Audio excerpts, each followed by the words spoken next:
எனக்கு அன்பானவர்களே, இதோ உங்கள் அற்புதம் நிகழ்ச்சியின் மூலமாய் உங்களை சந்திப்பது மிகுந்த சந்தோஷம். முக்கியமாக ஆண்டவருடைய வார்த்தையிலிருந்து நம்முடைய வாழ்க்கைக்குரிய வழியை நாம் பெற்றுக்கொள்ள போகிறோம்.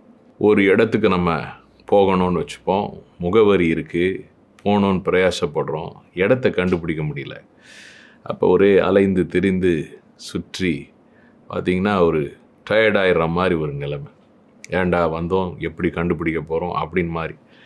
அந்த நேரத்தில் அந்த வீட்டில் இருக்கிறவங்க தொடர்பு கொண்டு நம்மை சரியாய் வழிகாட்டுகிறார்கள். நேராக போய் நம்ம அந்த இடத்துல சேர்றோம். அது நமக்கு எவ்வளோ பெரிய ஒரு சந்தோஷத்தை கொடுக்கிறது. அதே போல் தான் வாழ்க்கையில் தேவன் நமக்காக வைத்திருக்கிற திட்டத்தை நாம் அடைவதற்கு அவர் நம்மை நடத்த விரும்புகிறார். அவர் தான் நம்மளை நடத்த முடியும், நேர் வழியாக நடத்த விரும்புகிறார்.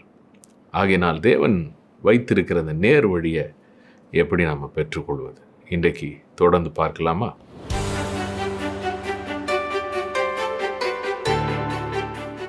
சங்கீதம் 107:7 நாம் வாசிக்கிறோம், தாபரிக்கும் ஊருக்கு போய் சேர அவர்களை செவ்வையான அல்லது நேர் வழியிலே நடத்தினார். இப்போ பாருங்கள், ஒரு இடத்துக்கு நம்ம போகும்போது சுற்றி முற்றி போகிறதுக்கும் நேர் வழியாக போகிறதுக்கும் வித்தியாசம் இருக்குது. இங்கே இஸ்ரவேல் ஜனங்கள் பல தேசங்களுக்குள் சிதறடிக்கப்பட்டு போனார்கள். அங்கிருந்து ஆண்டவர்களை கூட்டி சேர்க்கிறார், அவங்கள நேர் வழியாக நடத்துகிறார்னு வசனம் சொல்லுகிறது. நேர் வழியாய் நடத்தும்போது என்னெல்லாம் நன்மை, அதே வசனங்களை நம்ம பார்க்க முடியும். 7 முதல் 9 வசனங்களை நாம் பார்க்கும் பொழுது, முதலாவது, நாம் ஒரு நோக்கத்தோடு வாழ்கிறோம். தேவன் நம்மை நேர் வழியாய் நடத்தும்போது நம்முடைய வாழ்க்கையில் நாம் ஒரு நோக்கத்தோடு தேவனுக்காக வாழணும் அப்படின்னு சொல்லிட்டு நம்முடைய வாழ்க்கை இருக்கும். இரண்டாவது பார்க்கும் பொழுது, அலைந்து திரியாதபடிக்கு நாம் ஆண்டவர் நம்மோட கூட இருந்து நமக்கு உதவி செய்வார். மூன்றாவது பார்க்கும் பொழுது, நமக்கே ஒரு திருப்தி, ஒரு நிறைவு ஆண்டவர் நம்மை நேர் வழியாக நடத்துவதனால் உண்டாகிறது. இதையெல்லாம் அங்கே நாம் பார்க்கிறோம். நம்முடைய வாழ்க்கையில் இது ரொம்ப முக்கியமான விஷயம். தேவன் நமக்காக ஒரு திட்டத்தை வைத்திருக்கிறார், ஒரு இலக்கை வைத்திருக்கிறார். அது வாழ்க்கையின் பல்வேறுபட்ட பகுதிகள், சிறு பிராயத்திலிருந்து வாலிப பிராயத்தில், படிப்பு காரியங்களில், வேலை காரியங்களில், திருமண காரியங்களில், முக்கியமாக தேவன் நம்மை கொண்டு என்ன செய்ய வைத்திருக்கிறார். எல்லா விஷயங்களிலுமே தேவன் ஒரு திட்டத்தையும் ஒரு இலக்கையும் வைத்திருக்கிறார். நாம் ஆண்டவர் வைத்திருக்கிற இலக்கை அடையணும்னா அவர் வைத்திருக்கிற பாதையிலே நாம் போக வேண்டும். அதனால தான் ஆண்டவர் இயேசு தன்னை குறித்து சொல்லும்போது, நானே வழியும் சத்தியமும் ஜீவனுமாக இருக்கிறேன் என்று சொல்கிறார். இப்போ பாருங்கள், ஆண்டவர் முதலாவது அவர் வழியாக இருக்கிறார், அவர் பாதையாக இருக்கிறார். பிதாவை நாம் சென்று அடைவதற்கு இயேசுதான் பாதை. இது எவ்வளோ அருமையாக இருக்கிறது பாருங்கள். நம்முடைய வாழ்க்கையிலும் கூட தேவன் வைத்திருக்கிற அந்த பாதையை நாம் அதில் நடக்கணும், அதை தெரிஞ்சுக்கணும், அதில் நடக்கணும். ஒவ்வொரு விஷயத்திலும் ஆண்டவர் வைத்திருக்கிற அந்த பாதையிலே நாம் செல்ல வேண்டும். தேவன் வைத்திருக்கிற அந்த நேர் வழியை நம்ம கண்டுபிடிக்கிறதுக்கு சில காரியங்கள் நமக்கு அவசியமாக இருக்குது. முதலாவது, நம்ம கடந்த காலத்தையே நினச்சிட்டு வருந்தி கொண்டிராமல் கடந்த காலத்தை நாம் ரிலீஸ் பண்ணணும். அதை நம்முடைய முதுகுக்கு பின்னாடி போடணும், அதை மறக்கணும். யோசேப்பு வாழ்க்கையிலேருந்து நிறைய நம்ம பார்த்தோம். எப்படி கடந்த காலத்தை, அந்த காலத்தின் காரியங்களை அவர் மறக்கிறார், துயரங்களை மறக்கிறார், கஷ்டங்களை மறக்கிறார்னு சொன்னால் அதனால் உண்டான பாதிப்புகள் ஒருவேளை நம்ம வாழ்க்கையில் இருக்கலாம். என்றாலும் கூட கடந்த காலத்தை காட்டிலும் தேவன் நமக்கு முன்பாய் வைத்திருக்கிற அவர் திட்டம் பெரிய திட்டம் அப்படின்னு நம்ம விசுவாசிக்கணும். அப்போ தான் ஆண்டவர் வச்சிருக்கிற பாதையில் போக முடியும். ரெண்டாவது, நம்ம பார்த்தோம், ஆண்டவருக்கு முன்பாகவும் மனுஷனுக்கு முன்பாகவும் எவ்வளோக்கு எவ்வளோ நம்ம சாந்தமாக, அதாவது தாழ்த்துகிறோமோ, நம்முடைய தாழ்மை நம்மை நேர் வழியிலே நடத்த ஆண்டவர் நமக்கு உதவி செய்வார். வேதத்தில் எத்தனையோ தேவ பிள்ளைகள், ஆண்டவர் தெரிந்து கொண்ட மக்கள் மிகவும் தாழ்மை உள்ளவர்களாக இருக்கிறாங்க. அதனால்தான் ஆண்டவர் அவங்கள நேர்வழியாக நடத்துகிறார். அதை குறித்து பார்த்தோம். இப்போ இந்த செய்திகள் எல்லாம் ஒருவேளை நீங்கள் கேட்கலன்னா நிச்சயமாக இவைகள் மிகவும் முக்கியமான செய்திகள். உங்களுக்கு உங்கள் வாழ்க்கையில் இன்றைக்கி நீங்கள் போயிட்டுருக்கிற ஒரு சூழ்நிலையில் உங்களுக்கு ஒரு பதிலை, ஒரு தீர்வை இந்த போதனைகளில் நீங்கள் பெற்றுக்கொள்ள முடியும். எங்களுடைய யூடியூப் சேனலில் எஃப்சிசி ட்ரிச்சி அப்படின்ற யூடியூப் சேனலில் நீங்கள் போய் இந்த செய்திகள் நீங்கள் பார்க்கலாம், அதை நீங்கள் கேட்கலாம். அது உங்களுக்கு பயனுள்ளதாக இருக்கும். இன்றைக்கு இந்த காரியத்தின் கடைசி போதனையை பகிர்ந்து கொள்ள விரும்புகிறேன். தேவன் நம்மை நேர்வழியாக நடத்தணும்னா நாம் அவருடைய கட்டளைகளுக்கு கீழ்ப்படிய வேண்டும். தேவனுடைய கட்டளைகள் தான் தேவனுடைய ஆசீர்வாதங்களுக்கு நம்மை அழைத்து செல்லுகிற பாதைகளாக இருக்கிறது. சங்கீதம் 32:8 நாம் பார்க்கும்போது ஆண்டவர் நம்மளை வழி நடத்துவேன்னு சொல்கிறார். பைபிள் முழுவதிலும் தேவன் தம் பிள்ளைகளை வழி நடத்துவேன் என்று பலமுறை சொல்லியிருக்கிறார். அங்கே சொல்கிறாரு, நான் உனக்கு போதித்து நீ நடக்க வேண்டிய வழி உனக்கு காட்டுவேன், உன்மேல் என் கண்ணை வைத்து உனக்கு ஆலோசனை சொல்லுவேன். அப்போ 3 விஷயங்கள் அந்த வசனத்தில் இருக்குது. ஆண்டவர் சொல்கிறார், உனக்கு நான் போதிப்பேன், 2வது வழிகாட்டுவேன், 3வது ஆலோசனை சொல்லுவேன். இந்த போதிக்கிறது அப்படின்னு சொல்லிட்டு நம்ம பார்க்கும்போது அது போதகரின் வேலை. டீச்சராக இருப்பேன், உனக்கு நான் ஒரு ஆசிரியராக இருப்பேன், உனக்கு தெரியாதெல்லாம் சொல்லி கொடுப்பேன் அப்படின்னு சொல்கிறார். வழிகாட்டுவேன்னு சொல்லும்போது ஆங்கிலத்தில் பார்க்கும்போது அங்கே இன்ஸ்ட்ரக்ஷன், அது ஒரு தகப்பனுடைய ஒரு வேலையாக இருக்கிறது. பார்த்தீங்கன்னா சில நேரம் தகப்பன் எச்சரிக்கிறார், போதிக்கிறது மாத்திரம் இல்லை, எச்சரிக்கிறார். அடுத்தது ஆலோசனை சொல்கிறதுன்றது ஒரு சிநேகிதனுடைய வேலை. அது பரிசுத்த ஆவியானுடைய வேலையாக இருக்குது. ஒரு சிநேகிதன் பார்த்திங்கன்னா அன்பாக நம்மோடு நடந்து வருகிறார், நாம் செல்கிற பாதையிலே கூட இருக்கிறார். அப்போ ஆண்டவர் சொல்கிறார், நான் உனக்கு ஒரு ஆசிரியராக இருப்பேன், உனக்கு ஒரு தகப்பனாக இருக்கிறேன், உனக்கு ஒரு நண்பனாக இருக்கிறேன். உண்மையாகவே ஆண்டவராகிய இயேசு நம்முடைய ஆசிரியர். நமக்கு வேதத்தில் எவ்வளோ காரியங்களை போதித்திருக்கிறார். பிதாவாகி தேவன் நம் தகப்பனாக இருக்கிறார், நம்மை நேசிக்கிறார். அதே நேரத்தில் நமக்கு சில காரியங்களை எச்சரிப்பாகவும் தேவன் பேசுவார். அதை நம்ம கேட்டுக்கணும், நம்ம நல்லதுக்கு தான். எச்சரிப்பை கொடுக்கறதுனால் ஆண்டவர் நம்மளை வெறுக்கிறார்னு அர்த்தம் கிடையாது. உண்மையாகவே நேசிக்கிறதுனுடைய அடையாளம் எச்சரிப்பு. 3வதாக ஆவியானவர் நமக்கு சிநேகிதராகவும் இருக்கிறார். நம்ம கூட ஐக்கியமாக இருக்கிறார், நம்ம கூட இருக்கிறார், நமக்கு ஆலோசனை தருகிறார். ஆகையினால் இந்த வசனத்தில் நாம் பார்க்கும்போதும் வேதத்தில் எண்ணிறந்த வசனங்களிலும் நாம் பார்க்கிற ஒரு காரியம், தேவன் நமக்கு பாதையை காட்டுகிறார். அந்த பாதையை காட்டுறாரும்போது நம்ம அவர் கொடுக்குற போதனைகளுக்கு, கட்டளைகளுக்கு, எச்சரிப்புகளுக்கு, இன்னும் ஆலோசனைகளுக்கு நாம் செவி கொடுக்க வேண்டும். நாம் கேட்கணும், நாம் கவனிக்கணும், அதுக்கு நம்ம கீழ்ப்படியணும். இப்படி நம்ம செய்யும் பொழுது நிச்சயமாகவே பார்த்திங்கன்னா நம்முடைய வாழ்க்கையின் பாதை அது இங்கும் அங்கும் சுற்றி திரிகிற ஒரு பாதையாக இருக்காது. நிச்சயமாகவே நமக்கு அது நேர் வழியில் ஆண்டவர் நடத்துவார். சிலருடைய வாழ்க்கையில் பார்க்கும்போது ஆண்டவர் வைத்திருக்கிற சில காரியங்களை பேசுவார். அது கேட்காம பார்த்திங்கன்னா, இல்லை நான் போகிற வழியில் போகிறேன்னு போகும்போது தான் பார்த்திங்கன்னா அது சிக்கலாக மாறுது.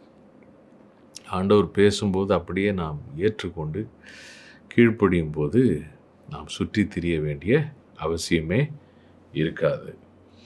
ஆதியாகமம் 24ஆம் அதிகாரத்தில் ஆபிரகாமுக்கு 100 வயதில் கர்த்தர் கொடுத்த மகன் ஈசாக். அந்த ஈசாக்குக்கு ஒரு பெண் கொள்ள வேண்டும். ஏன்னா இப்போ ஈசாக்கு நல்ல ஒரு திருமண வயதை எட்டி விட்டார், சாராலும் மரித்து போயிட்டாங்க. இப்போ இந்த வாக்கு தத்தத்தின் மகன் 100 வயசில் பிறந்த மகன். அந்த மகனுக்கு ஒரு பொண்ணு பார்க்கணுன்னா ஆபிரகாம் உள்ளம் எவ்வளவு ஒரு பக்கத்தில் ஒரு பெரிய எதிர்பார்ப்போடு இருந்திருக்கும் வரப்போகிற மருமகளை குறித்து. ஆனால் இன்னொரு பக்கத்தில் அதே நேரத்தில் ஆண்டவர் சொல்லி கொடுத்த மகன், இந்த மகனுக்கு ஏற்ற துணையாக இருக்கணுமே வரப்போகிற மருமகள். ஏன்னா எல்லாமே அதன் அடிப்படையில் தான் இருக்கிறது. தேவன் வைத்திருக்கிற திட்டங்கள் எல்லாம் நிச்சயமாக நாம் ஒவ்வொரு படியிலும் எடுக்கிற தீர்மானங்கள் முக்கியமானதாக இருக்குது.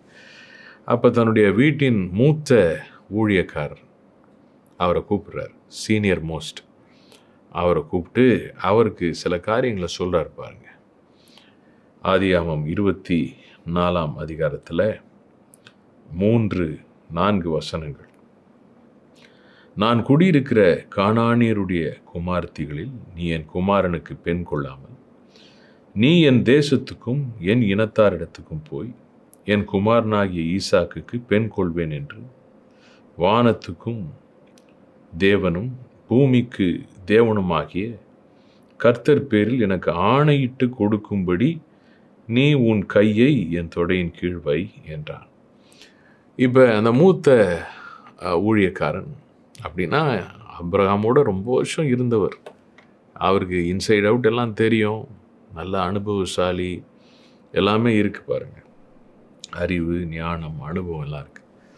ஆனால் ஆபிரகாம் அவர்கிட்ட சொல்கிற ஒரு காரியம், என் மகனுக்கு இது மாதிரி ஒரு பெண்ணை தான் நீ எடுக்கணும். இந்த இருக்கிற இடத்துல கானானியர் மத்தியில் ஒரு பெண் எடுக்கக்கூடாது.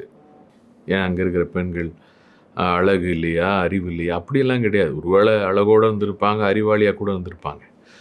ஆனால் அவர் தன்னுடைய தேசத்தாரிடத்தில் அனுப்புகிறார். அதற்கு காரணம் உண்டு. ஜாதிக்காக அனுப்பலை, தன்னுடைய ஜாதியில் தன்னுடைய இனத்தில் அப்படின்னு அனுப்பலை. ஏன்னா ஆண்டவர் ஆரம்பத்திலேயே ஆபிரகாமுக்கு சொன்ன காரியம், நீ உன் இனத்தையும் உன் தேசத்தையும் உன் தகப்பன் வீட்டையும் விட்டு நான் காட்டுற தேசத்துக்கு போகணுன்னு தான் சொல்கிறார். அப்போ அந்த இடத்துல அதெல்லாம் அடிபட்டுருது. ஆனால் தேவன் ஆபிரகாமுக்குள்ளார அப்படி ஒரு எண்ணத்தை வைத்ததுக்கு காரணம், அவர் எந்த தேசத்திலிருந்து அழைக்கப்பட்டாரோ அந்த அழைப்பை அந்த ஜனங்கள் அறிந்திருந்தார்கள். இப்படி ஒரு தகப்பன் வீடு, சொத்து, தேசம், இனத்தெல்லாம் விட்டுட்டு இந்த ஆபிரகாம் புறப்பட்டு போகிறாரு. காரணம், தேவாதி தேவன் கடவுள் அவரை அழைக்கிறாரு, அந்த அழைப்புக்கு கீழ்ப்படிஞ்சு போகிறார். ஒருவேளை ஆரம்பத்தில் அவங்க பரியாசம் கூட பண்ணியிருக்கலாம். ஆனால் பிற்காலங்களில் ஆபிரகாமை கர்த்தர் இப்படியெல்லாம் ஆசீர்வதிக்கிறார்ன்ற நியூஸ் எல்லாம் அவங்களுக்கு வந்துட்டு தான் இருக்குது. பைபிளில் அதுக்கு அத்தாட்சி இருக்குது. அப்போ இதெல்லாம் பார்க்கும்போது அவங்களுக்குள்ளார இந்த கானானியருக்கு இந்த ஒரு பக்தி இருந்திருக்காது. ஆனால் அந்த ஜனங்களுக்கு எந்த இடத்துலேருந்து ஆபிரகாம் அழைக்கப்பட்டாரோ அந்த அழைத்த தேவனை அவர்கள் அறிந்தார்கள். ரெண்டாவது ஆபிரகாம் சொல்கிறாரு, அந்த பெண்ணை நீங்கள் கூட்டிகிட்டு வரணும் அப்படின்னு தான் சொல்கிறார். அப்போ கூட இந்த வேலைக்காரர் கேட்குறாரு, ஒருவேளை அவள் வரலைன்னா நான் கூட்டிகிட்டு போட்டால் ஈசாக்கு அங்கே கூப்பிட்டு போயிடலாமான்னு. பாருங்கள், ஆபிரகாம் ஒரு இன்ஸ்ட்ரக்ஷனை தான் கொடுக்குறாரு அந்த மூத்த ஊழியக்காரனுக்கு. அப்போ ஆபிரகாம் அதற்கு கொடுக்குற பதிலை நீங்கள் பார்த்தால், இப்படி நீ கூட்டிகிட்டு போகக்கூடாதுன்னு சொல்கிறார் 6ஆம் வசனத்தில். 7ஆம் வசனத்தில் சொல்கிறார், என்னை என் தகப்பனுடைய வீட்டிலும் என் இனத்தார் இருக்கிற தேசத்திலும் இருந்து அழைத்து வந்தவரும். பார்த்தீங்களா, அழைப்பதில் வருது. உன் சந்ததிக்கு இந்த தேசத்தை தருவேன் என்று எனக்கு சொல்லி ஆணையிட்டவருமான வானத்துக்கும் தேவனாகிய கர்த்தர் நீ அங்கே இருந்து என் குமாரனுக்கு ஒரு பெண்ணை கொண்டு வரும்படிக்கு தம்முடைய தூதனை உனக்கு முன்பாக அனுப்புவார். அப்போ இந்த இடத்துல ஆபிரகாமுக்குள்ளார ஒரு அசாத்தியமான விசுவாசம், தைரியம் இருந்தது. என்னன்னு பார்க்கும்போது, ஆண்டவர் சொல்லுகிறபடியாக அந்த தேசத்தில் இருந்து ஒரு பெண்ணை அழைத்து வர வேண்டும். அதுதான் ஈசாக்கை கொண்டு போய் தேவன் சொல்லாத ஒரு காரியத்தை சொல்லாத ஒரு இடத்துல கொண்டு போய் வச்சிடக்கூடாது. தேவன் சொன்னபடி தான் ஈசாக்கு இங்கே தான் இருக்கணும், தேவ திட்டத்தை நிறைவேற்றணும். அப்போ அந்த பெண்ணை கண்டுபிடிக்கவும் அந்த பெண்ணை அழைத்து வருவதற்கும் ஒரு தூதனை தேவன் அனுப்புவார். ஒரு விசுவாசம் இருந்துச்சு. அதை இப்படி கூட நம்ம சொல்லலாம், ஆண்டவருடைய வார்த்தைக்கு நாம் கீழ்ப்படியும் போது தேவன் நமக்கு வழியை காட்டுவார். அந்த வழியை காட்டுவதற்கு, அவருடைய சித்தத்திற்குரிய பாதையை நமக்கு காட்டுவதற்கு உதவி செய்வார். ஒரு தூதனை அனுப்புவார். ஆபிரகாமுக்குள்ளார அந்த விசுவாசம் இருந்தது. அதை அந்த மூத்த ஊழியக்காரனிடத்தில் ஆபிரகாம் சொல்கிறார். அந்த மூத்த ஊழியக்காரன் அதை கேட்டுட்டு அவர் போகிறதை பார்க்குறோம். அவர் போய் அதே போல் பயணம் செய்து அந்த இடத்துல போய் ஒரு மாலை நேரத்தில் ஊருக்கு வெளியில் நின்று ஜெபம் பண்ணுறார். ஏன்னா அங்கே தான் கிணறு இருக்குது. பாருங்கள், இதில் கவனிக்க வேண்டிய விஷயம், இவ்வளோ தூரம் பயணம் பண்ணி அந்த ஊருக்கு போகிறாரு. ஒரு பெண்ணையே கண்டுபிடிக்கிறாங்கன்னு வச்சுப்போமே, எல்லாமே ஓகே அப்படின்னு சொன்னாலும், அங்கேருந்து இவ்வளோ தூரத்துக்கு அந்த பெண்ணை அந்த குடும்பத்தார் அனுப்புவாங்களா அப்படின்னு பார்த்தா டெஃபினட்டாக லேஸில் நடக்கிற காரியம் அல்ல.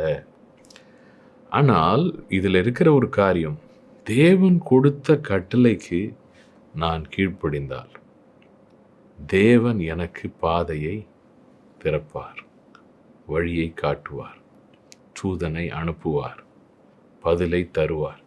அந்த விசுவாசம் ஆபிரகாமுக்கு இருந்துச்சு. அதே விசுவாசம் தான் அவர் மூத்த ஊழியக்காரரும் ஏற்றுக்கொண்டு அவரும் போகிறாரு. அவரும் அப்படி தான் ஜெபிக்கிறார். அந்த இடத்துல நீங்கள் பிறகு வாசிச்சு பாருங்கள். ஆதியாகமம் 24 அதிகமாய் நாம் திருமண காரியங்களில் வாசிக்கிற கேட்கிற ஒரு பகுதி தான். ஆனால் அவர் ஜெபிக்கிறது என்னென்னா, நீர் என் எஜமானுடைய மகனுக்கு நியமித்திருக்கிற ஒரு பெண், அவளை காட்டும் ஆண்டவரே அப்படின்னு ஜெபம் பண்ணுறார். என்ன ஒரு அருமையான ஜெபம் பாருங்களேன். 24ஆம் அதிகாரத்தில் 14ஆம் வசனத்தை நீங்கள் பிறகு வாசித்து பாருங்கள்.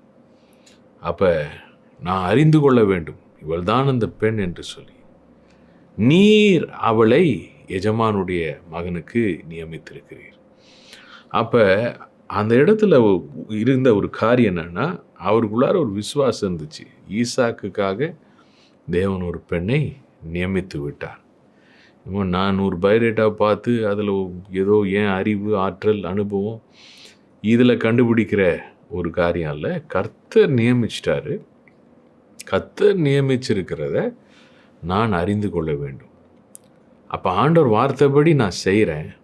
நான் வெளிப்பிரகாரமான விஷயங்களையே பார்த்து முடிவெடுக்காமல், நீர் என்னை நடத்தும் ஆண்டவரே, உங்கள் வார்த்தைக்கு நான் கீழ்ப்படிஞ்சு வந்திருக்கேன் அப்படின்னு ஜெபிக்கிறாரு. நமக்கு தெரியும், அந்த இடத்துல ரெபேக்காள் வந்து இவர் ஜெபம் பண்ண காரியத்தின் படியாகவும் அதற்கு அதிகமாகவும் இவருக்கும் தண்ணி கொடுக்குறா, அந்த ஒட்டகங்களுக்கும் தண்ணி ஊற்றுறா. சாதாரண விஷயம் கிடையாது.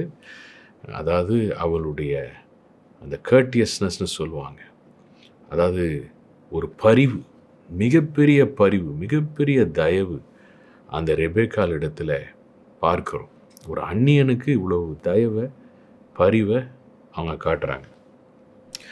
ஆகையினால் மிகவும் சந்தோஷப்பட்டு அதுக்கப்புறம் கர்த்தரை பணிந்து கொண்டு அதுக்கப்புறம் ரெபேக்காள் தன் வீட்டுக்கு கூப்பிட்றாங்க. இவரும் போகிறாரு. போய் அந்த இடத்துல எப்படியெல்லாம் வந்தேன், எப்படியெல்லாம் நடந்துச்சு, என்னெல்லாம் ஆண்டவர் இப்படி செஞ்சுருக்காருன்னு சொல்லிட்டு இந்த சாட்சியெல்லாம் அவர் சொல்கிறார் பாருங்க. ஆனால் சொல்லிவிட்டு ஒரு காரியத்தை அவர் சொல்லுகிறதை நாம் பார்க்கிறோம். அதாவது இந்த காரியம் தேவனுடைய சித்தமாக இருக்கிறது என்பதை அவர் அறிந்திருக்கிறார். என்றாலும் அவர் ஒரு வார்த்தையை சொல்லுகிறார் பாருங்க. ஆதியாகமம் 24 அதிகாரம் 48ஆம் வசனத்தில், தலைகுனிந்து கர்த்தரை பணிந்து கொண்டு, நான் என் எஜமானுடைய சகோதரன் குமாரத்தியை அவர் குமாரனுக்கு கொள்ள என்னை நேர் வழியாய் நடத்தி வந்த என் எஜமானாகிய ஆபிரகாமின் தேவனாயிருக்கிற கர்த்தரை ஸ்தோத்தரித்தேன் அப்படின்னு சொல்கிறார். அதாவது ஆண்டவர் என்னை வந்து நேர் வழியாக கொண்டு வந்துட்டார். 10 பொண்ணுங்களை பார்த்து அப்புறம் முடிவெடுக்கிறது இல்லை, அப்படியும் நமக்கு இன்றைக்கி அப்படியே நடத்துகிறார். ஆனால் நம்ம தேவனுடைய வார்த்தைக்கு கீழ்ப்படிஞ்சோன்னா நம்ம அவ்வளோ அலைய தேவையில்லை. கரெக்டாக ஆண்டவர் சரியான அவருடைய திட்டத்தின்படியாய் நேர் வழியாக நடத்துவார். பெண் பார்க்குற விஷயம் மாத்திரம் இல்லை, அது எல்லா விஷயங்கள், படிப்பு காரியமாக இருக்கட்டும், வேலை காரியமாக இருக்கட்டும், குடும்ப காரியமாக இருக்கட்டும், வீட்டு காரியமாக இருக்கட்டும், தேவன் நம்மை நேர் வழியாய் நடத்துவார். அது நமக்கு ஆச்சரியமாக இருக்கும். இந்த இடத்துல பார்த்தீங்கன்னா அந்த ஆபிரகாமின் மூத்த ஊழியக்காரனுக்கு பேராச்சரியம். என்னடா இப்படியெல்லாம் நடக்குது, நம்ம என்ன சொல்லி ஜெபம் பண்ணோமோ அதே விஷயம் அங்கே பார்க்குறோமே. அது ஏதோ ஜெபத்துக்கு பதில் வந்துச்சுன்னு மாத்திரம் இல்லை, அந்த ஜெபத்துக்கு பின்னணியில் தேவனுடைய கட்டளைக்கு அப்படியே கீழ்ப்படுகிற ஒரு இருதயம் இருந்தது. ஜெபத்திற்கு வல்லமையை கொடுப்பது விசுவாசம் ஒரு பக்கம், இன்னொன்று தேவனுடைய வார்த்தைக்கு கீழ்ப்படுகிற ஒரு வாழ்க்கை. அந்த வாழ்க்கை இருக்கும்போது சின்ன ஜெபம் கூட பெரிய பதில்களை கொண்டு வரும். இது ரொம்ப முக்கியமான ஒரு சத்தியம். வேதத்தில் நம்ம பார்க்குறோம், ஆண்டவர் கானாவூர் திருமணத்துக்கு அழைக்கப்பட்டார். திராட்சரச குறைப்பட்ட போது மரியாள் அவரிடத்துல வந்து சொன்னாங்க, வேலைக்காரங்களிடத்தில் அவர் உங்களுக்கு என்ன சொல்லுகிறாரோ அதன்படி செய்யுங்கள்னு சொன்னாங்க. கை கால் கழுவுறதுக்கு இருக்கிற 6 சுத்திகரிப்பின் கற்சாடிகளிலே ஆண்டவர் தண்ணி ஊற்ற சொல்கிறார். அவன் கேள்வி கேட்டிருக்கலாம், இன்னும் இதில் போய் ஊற்ற சொல்கிறீங்க, இது வந்து சுத்திகரிப்பின் பாத்திரம் அப்படின்னு சொல்லிட்டு. ஆனால் ஆண்டவர் சொல்கிறது அப்படியே கேள்வி கேட்காம கீழ்ப்படுகிறாங்க பாருங்கள். அப்படியே மொண்டு கொடுக்க சொல்கிறாரு, மொண்டு பரிமாறுறாங்க. சிறந்த திராட்சரசம் நேர் வழியாய் நடத்தப்பட்டார்கள். தேவன் சொல்கிற எல்லா காரியங்களும் நமக்கு புரியும், விளங்கும் அந்த நேரத்தில்னு அர்த்தம் கிடையாது. ஆனால் ஆண்டவர் வார்த்தை சொல்லுது, கர்த்தர் பேசுகிறாரு, அது கீழ்ப்படுகிறேன்னு நாம் வார்த்தைக்கு அப்படியே கீழ்ப்படியும் போது, கட்டளைகளுக்கு கீழ்ப்படியும் போது ஆண்டவர் நம்மை நேர் வழியாக நடத்துவார். கடைசியில் நம்ம பார்க்குறோம், ரெபேக்காள் வந்து ஒரு பெரிய ஆசீர்வாதமாக இந்த குடும்பத்துக்கு மாறி ஈசாக்கு ரெபேக்காளை குடும்பமாக்கி ஆசீர்வதிக்கிறார். ஆபிரகாமின் சந்ததியை பலத்த சந்ததியை மாற்றார். உங்களுக்கு அப்படியே ஆண்டவர் செய்வார். உங்களுக்காக நான் செபிக்க விரும்புகிறேன். இப்போ நம்ம செபிக்கலாமா? கர்த்தாவே, இந்த நேரத்தில் நம்முடைய வார்த்தைகளை நாங்கள் தியானிக்க கொடுத்த கிருபைக்காக உமக்கு நன்றி. ஆண்டவரே, நீர் எங்களுக்கு வழியாக இருக்கிறீர், நேர் வழியாக எங்களை நடத்துகிறவராக இருக்கிறீர். உம்முடைய வார்த்தைகள் ஒவ்வொன்றும் எங்கள் கால்களுக்கு தீபமும் பாதைக்கு வெளிச்சமாக இருக்கிறது. இந்த உலக காரியங்கள், உலகத்தாரை பார்க்கும்போது அவங்க அப்படி இருக்கிறாங்களே, இவங்க இப்படி இருக்காங்களே, ஆனால் ஆண்டவர் வார்த்தை இப்படி சொல்லுதே, இப்படி செய்தால் நான் தனிமைப்படுத்தப்படுவேனோ, ஜனங்கள் என்னை ஏற்றுக்கொள்ள மாட்டார்களோ, அங்கீகரிக்க மாட்டார்களோ, எனக்கு காரியம் நடக்காதோ, என் வேலை ஸ்தலத்தில் உயர்வு கிடைக்காதோ, இப்படியெல்லாம் எண்ணங்களில் இருந்தாலும் இன்றைக்கு ஆண்டவர் உங்கள் வார்த்தைக்கு கீழ்ப்படுகிற ஒரு கிருபை உடைய பிள்ளைகளுக்கு தாரும். ஆண்டவரே, உலகத்தை, சூழ்நிலைகளை, மனிதர்களை பார்க்காதபடி கர்த்தர் வார்த்தை சொல்லுது, அதுக்கு நான் கீழ்ப்படுகிறேன், என்னை கீழ்ப்படுகிற ஒரு கிருபையை தருவீராக. ஆண்டவரே, அந்த கீழ்ப்படிதலினால தேவனுடைய பிள்ளைகளை நிறைத்து நேர் வழியாய் நடத்தும். ஆண்டவரே, உடைய வார்த்தை சொல்லுது, என் ஆவியினால் நான் நிரப்புவேன், புது இருதயத்தை தருவேன், என் கட்டளைகளின்படி நடக்கவும் பண்ணுவேன்னு சொன்னீங்க. அப்படி நடக்க பண்ணி ஆண்டவரை ஒரு பெரிய ஆண்டவர் நேர் வழியில் நடத்தி கர்த்தர் வைத்திருக்கிறத சுதந்திரிக்க கிருபை தாரும். இயேசுவின் நாமத்தில் நீர் அப்படி செய்கிறதுக்காக நன்றி. வியாதியோடு இருக்கிறவர்களுக்கு சுகம் உண்டாகட்டும், பலவீனர்களுக்கு பலன் உண்டாகட்டும், கடன் பிரச்சனை இருக்கிறவர்கள் விடுதலை உண்டாகட்டும். கர்த்தர் ஆசீர்வதிங்க இயேசுவின் நாமத்தில். ஆமென். எனக்கு அன்பானவர்களே, ஆண்டவர் நம்முடைய ஜெபத்தை கேட்டிருக்கிறார். நிச்சயம் உங்களுக்கு நன்மை செய்வார். நிச்சயமாக இந்த செய்திகள் உங்களுக்கு ஆசீர்வாதமாக இருக்கும் நான் நம்புகிறேன். அப்படி இருந்துச்சுன்னா நீங்கள் எங்களுக்கு தொடர்பு கொண்டு பகிர்ந்து கொள்ளுங்கள். உங்கள் ஜெப குறிப்புகளையும் பகிர்ந்து கொள்ளுங்கள். குறிப்பாக திருச்சி சுற்று வட்டாரத்தில் இருக்கிறவங்க ஆராதனைகளில் வந்து பங்கு கொள்ள உங்களை அன்புடன் அழைக்கிறோம். சென்னை சுற்று வட்டாரத்தில் இருக்கிறவங்க புருஷவாக்கத்தில் எங்கள் ஆராதனைகள் ஞாயிறு மாலைகளில் நடக்குது. மிகுந்த ஆசீர்வாதமாய் இந்த ஆராதனைகள் இருக்கிறது. வருகிறவர்கள் ருசிக்கிறதை பகிர்ந்து கொள்றாங்க. வந்து பங்கெடுங்க. கர்த்தர் உங்களை ஆசீர்வதிப்பார்.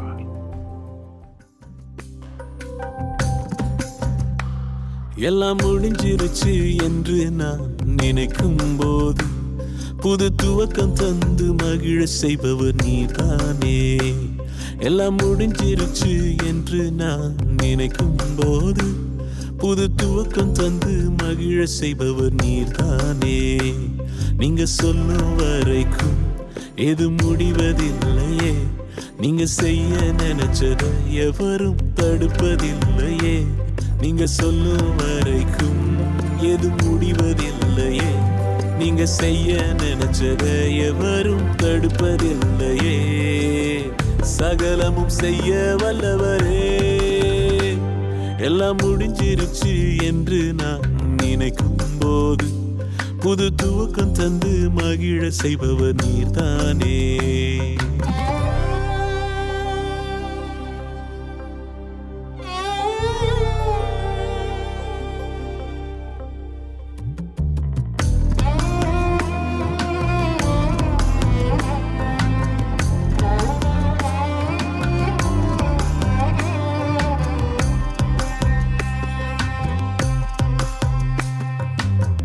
கை கழுவும் மனிதர்கள் முன் ஒடுங்கி நின்ற என்னை ஒதுங்கி போகாமல் கைப்பிடித்து உயர்த்தும் அன்பு. கை கழுவும் மனிதர்கள் முன் ஒடுங்கி நின்ற என்னை ஒதுங்கி போகாமல் கைப்பிடித்து உயர்த்தும் அன்பு. பகலோ இரவோ வித்தியாசமே இல்லை. உங்க அன்பு தொடரும் என்ற சுவாசம் உள்ளவரே. பகலோ இரவோ வித்தியாசமே இல்ல. உங்க அன்பு தொடரும் எந்த சுவாசம் உள்ளவரே. உங்க அன்பு நிழல் என்னை தொடருதே. நிறைவான வாழ்வை கொடுக்குதே. உங்க அன்பு நிழல் என்னை தொடருதே. நான் நினைக்காத வாழ்வை கொடுக்குதே. நீங்க சொல்லும் வரைக்கும் எது முடிவதில்லையே. நீங்க செய்ய நினைச்சத எவரும் தடுப்பதில்லையே. நீங்க சொல்லும் வரைக்கும் எது முடிவதில்லையே. நீங்க செய்ய நினைச்சத எவரும் தடுப்பதில்லையே. சகலமும் செய்ய வல்லவரே. எல்லாம் முடிஞ்சிருச்சு என்று நான் நினைக்கும் போது புது துவக்கம் தந்து மகிழ செய்பவர் நீர்தானே. புதிய ஆண்டிற்குள்ளே நாம் சீக்கிரத்தில் பிரவேசிக்க போகிறோம். புதிய ஆண்டிலே உங்களுக்கு பிரயோஜனமாக இருக்கத்தக்கதான ஒரு அனுதின தியானத்தை அறிமுகப்படுத்துகிறேன். தேவனே இன்று என்னை உருமாற்றும். ஒவ்வொரு நாளுக்கும் ஒரு வார்த்தை சொல்லும் என் வேலைக்காரன் சுஸ்தமாவான் என்கிற வார்த்தையின்படியா அருமையான வசனம் இருக்கும். ஒரு செய்தி இருக்கிறது. இது உங்களுக்கு மிகுந்த பிரயோஜனமாய் வருஷத்தின் 366 நாட்களுக்கு அற்புதமான தியானங்கள். இதனுடைய கிஃப்டாக இதை நீங்கள் பெற்றுக்கொள்ளும்போது கிஃப்டாக ஒரு செப கையேடு, பதில் பெறும் செபம் என்பதை இலவசமாக அனுப்பி வைக்க விரும்புகிறேன். இந்த புஸ்தகம் தமிழிலும் இருக்கிறது, ஆங்கிலத்தில் லார்ட் சேஞ்ச் மீ டுடே. இதற்கு வெகுமதியாக தி ஆன்சர்ட் பிரேயர். ஆகையினால் இன்றைக்கே நீங்கள் எங்கள் ஜெப வீரர்களோடு எங்களோடு தொடர்பு கொள்ளுங்கள். எப்படி பெற்றுக்கொள்வது என்பதை நாங்கள் உங்களுக்கு சொல்லுவோம். நீங்களும் பெற்றுக்கொள்ளலாம். மற்றவங்களுக்கு கிறிஸ்மஸ் கிஃப்டா, திருமண நாள் கிஃப்டா, பர்த்டே கிஃப்டா, நியூ இயர் கிஃப்டா கொடுக்கலாம். மிகுந்த ஆசீர்வாதமாக இருக்கும். வருகிற வாரம் உங்களை சந்திப்பேன். God bless you.